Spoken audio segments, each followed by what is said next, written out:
buys and all these injuries. So let's get to buys ourselves. We're going to bring in our friend, Eli Goodman, for this one. Yep. He kind of made some buys ourselves. Me and Brandon will give our analysis. We did this a couple weeks ago. We're going to talk about players who should either buy low for value or sell high because they're on a hot streak, or if he buys their performance. So come on in, Eli. Yeah, we'll start at the quarterback position. If you just want to give some of your QB guys you buy their performance. Yeah, sure. So I'll start off with my buys, like Spencer said. And the first one I want to talk about is Matthew Stafford. Obviously, this week he's against Detroit. I actually think he's going to have a big week. It's kind of like a comeback week for him. I think Henderson, along with him, will have a big week. But going back to Stafford, I think his weapons are really going to help him out for the rest of the season. I think he's consistently going to be a top 7, 8 fantasy quarterback. Yeah, and at the beginning of the year, he's kind of drafted as like that 11th or 12th quarterback off the board. So I think he's really established himself as a little bit higher of a tier. Absolutely. My next buy would be Dak Prescott. Yeah. Obviously, we know on the last play of the game against the Patriots, he, had tweaked his calf a little bit. Doesn't seem to be too big of an issue.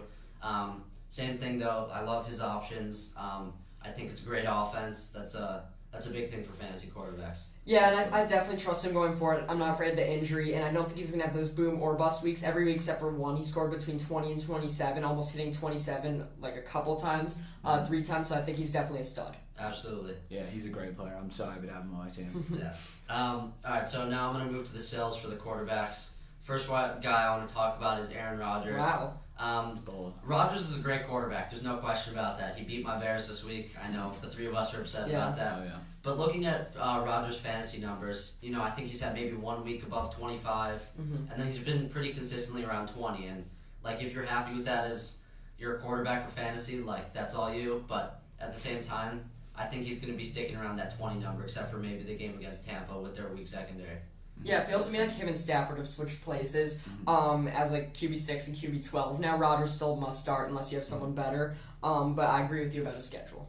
Yeah, absolutely. I think that Aaron Rodgers he obviously has some consistent weapons in Devontae Adams, but overall I just can't fully get behind him as a fantasy quarterback because of his lack of rushing and a couple other things. My next guy, and I don't love this pick, but I'm going to go with it, is Joe Burrow. Yeah. So if you look at the Bengals' schedule for the rest of the year, it definitely favors the running back. And if Mixon can stay healthy, he'll look great against Detroit. And with good matchups like that going forward, I just don't see a reason for Burrow to, like last year, having to be throwing the ball, 45 times. I think Jamar Chase will still be fine, but Burrow might not put up, the 30-point games. I'm terrified about an injury, too. He got injured once this year already, and that wasn't even due to his O-line. He still got a terrible O-line, so I'm worried about that a little. But I agree with you about his production. He's been the quarterback 14. I wouldn't start him, but he's a decent guy to have on your bench, maybe keep. Absolutely. He's a good bye-week guy for sure at the moment. All right, so now we're going to move to the running backs. The first buy, as you can see, I'm a big Wisconsin fan, but my first buy is going to be Jonathan Taylor.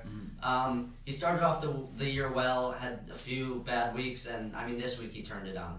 Yeah, beginning of the season, I actually said he was my RB3. I thought he would move up there because, I could have just gone with Dalvin, McCaffrey, and Derrick Henry, but that would be too simple. Had to put in Jonathan Taylor. If he was getting those touchdowns those first 3 weeks, he would be at RB3. By now he's at RB5, and he didn't even get his first touchdown until week 4. So I think he's going to stick up there and end up being an RB top 3 running back, like I said. Yeah, like you said, he's been consistently good without these touchdowns, and now he's going to start getting them more and more. So yeah, the sky's the limit for him. And I think the other thing with him is he's more involved with the passing game than people probably would have anticipated. Yeah, I thought Nyheim Hines was going to steal a lot, though, so he's been really good in the passing game, especially that touchdown against Baltimore, the first drive of the game, that 74-yard passing touchdown. So he's also very explosive out of the passing game. So you get that 1 point for PPR plus all those yards. No question. All right, so my next buy for running backs, other than this week, it's whoever the Bears starter is. This week, it looks like maybe Damian Williams could be out and he could still be on the COVID list. And in that case, I would definitely start Khalil Herbert. But going forward, whoever the clear Bears running back starter is, which would be David Montgomery, I'm a big fan of. Yeah, I know you have all 3 Bears backs. You're a fan of that. Khalil Herbert looks great. I think he's talented. But the O-line seems to be decent out of the running game. If you had to start Khalil Herbert or Damian Williams this week when they're both healthy, who would you start? If they're both healthy, thinking that Damian Williams isn't going to practice today, I would go with Khalil Herbert. I think he'll be fresher and will be more involved with the practice this week. Yeah, and even in the game, they were both playing. Khalil Herbert got 7.5. While Damian Williams still got 15, so they're kind of right there. But I think Nagy's going to try and develop Herbert if he's smart enough to make that move, which he hasn't shown in the past. Yeah. Let's get to some running back sells. Sure, so the first one, you guys definitely touched on it earlier, would be Antonio Gibson. I think that shin injury is definitely, it's worrisome. And I also think that J.D. McKissick, unlike Jonathan Taylor and Nyheim Hines, is going to steal a lot of the passing game. He already has started. He's had a few weeks better than Antonio Gibson. Yeah, he's really just taken up a huge load in that offense, and I think that Antonio Gibson's scary. We'll see how Tua likes him. Exactly. Yeah. My next sell is going to be CEH. CEH's backup, Darryl Williams, this week put up more fantasy points than CEH had this entire season. And to me, that just really says, we don't know how good CEH really is. Yeah, and if anyone's watched us, they know every week me and Brandon talk about Edwards-Helaire and Sanders. Brandon's more into Miles Sanders, but I hate Edwards-Helaire. Him and Miles Sanders are my two do-not drafts. We promised we wouldn't talk about Miles Sanders again because he's just been horrendous, especially last week. He got 3 carries. Yeah. So I don't like either of them, though, so I agree with you on selling Edwards-Helaire. Even if you don't get much for him, he's on IR, and his carries are going to get taken, so I'm not a fan. All right, so now I think we're going to move to the wide receivers, and my first buy is going to be Deontay Johnson. I think, listen, I hate the Steelers' offense. There's no question about it. But the amount of targets this guy gets, especially with Juju going to be out for the rest of the season, I believe, I think his target share is going to keep him in the top 15. Yeah, that's true. I think it's going to keep Deontay in the top 15 of fantasy receivers for the rest of the year. It's ridiculous how much better he's gotten the past year. I know he had a dropping problem last year. He seems to have resolved that for the most part. He's improving so much. He's one of my favorite receivers to watch. And I actually want to touch on that, but in fantasy, personally, I can't talk about dropping problems at all. If they're getting the targets, you've just got to trust them. They're pro receivers. People are telling me with Hollywood I should be scared about his dropping problem. I'm not worried about that. If they're getting targets, that's all I care about. If they're dropping the ball, so what? I'm going to deal with it. It's as long as they're getting targets. The only thing I worry about is if their drops lead to diminished targets. Right. Yeah. So, but in a game, if they get drops, for me, it's all about targets. Exactly. I mean, it's not like Deontay's going to get, 6 targets and he's going to drop 4 of them. It's just not going to happen. It's all about how many chances they get. You just got to trust that they're pros and they'll get the job done. Exactly. My next buy for wide receivers is going to be Antonio Brown. Again, like Brandon said, I do think that Antonio Brown has officially become Brady's favorite target. He's explosive. The Tampa Bay offense is incredible, and I see no reason why you wouldn't love him going forward. Agreed. We kind of touched on that earlier. What about your sells? Sure. So the sells, this first one, it's not exactly I don't like this guy for the rest of the year. I think if you need to get rid of this guy right now, now's your time, and that guy's DeAndre Hopkins. He's coming off of a big week, and if you've been wanting to get rid of him, I would say now's the time. But he's going to be consistent for the rest of the year. I definitely trust him going forward. The only thing I would say that I agree with you is that I would lean towards trading him away than trading for him because you can get good value. And we've seen him have those bust weeks. We also haven't seen him go over 26, but he has had 3 weeks where he scored over 20, including that 26-point week. So I still definitely trust him. I still think he's going to have most of his weeks not bust, and he's going to start having more consistent weeks. I don't think it's going to be as much as 26 or 5. I think it's going to be more of 26 or 15, so I still trust him. But I agree with you that if you could get a ton back for him, then do it. Yeah, absolutely. He's a huge piece in any trade you put just because of his name value and his talent. But yeah, if you can put him in a big trade with the RB2, he's the guy who will get you a Tyreek Hill or a Devontae Adams. All right, so my next sell is actually Julio Jones, and as Brendan talked about this, we have no idea when this guy's going to play. I mean, he plays, he gets injured. You could definitely bench him. Absolutely. I mean, he plays, he gets hurt, then he's out for the next week, and when he comes back, it's just it's a. And even when he plays, he's not even the number 1 receiver there. I agree with you. If you could trade him for anything, if you could trade him for a bag of rocks, go do it. Honestly. I think you have one more kind of sell. So the last sell, I hate this one. You could debate this one, and like D-Hop, this isn't I think this guy's not going to be good for the rest of the year, but Hollywood Brown, with Rashad Bateman coming back, I think Hollywood Brown is not going to have as consistent as of a fantasy season as he had at the beginning. But at the same time, I think he's the guy that still puts up the 30. I'm putting him in my Cortland Sutton category where he's going to play the same going forward, except for that he might have one less boom, and his bust might be even worse. I don't love that his targets have been shaky, especially with Bateman coming back. He could steal even more, but I still trust him overall. He's one of my guys. And you know what? Maybe I'm just trying to trade him and don't want to tell anyone, but we'll see. But I do think the Bateman thing doesn't change much for me, but I don't necessarily think he's going to start booming more than busting because he still has scored 7 and 8 on multiple weeks. But the rest of his weeks have been over 20, so I don't think that's going to be a consistent trend. I don't think 66% of his games are going to be over 20 points. Right.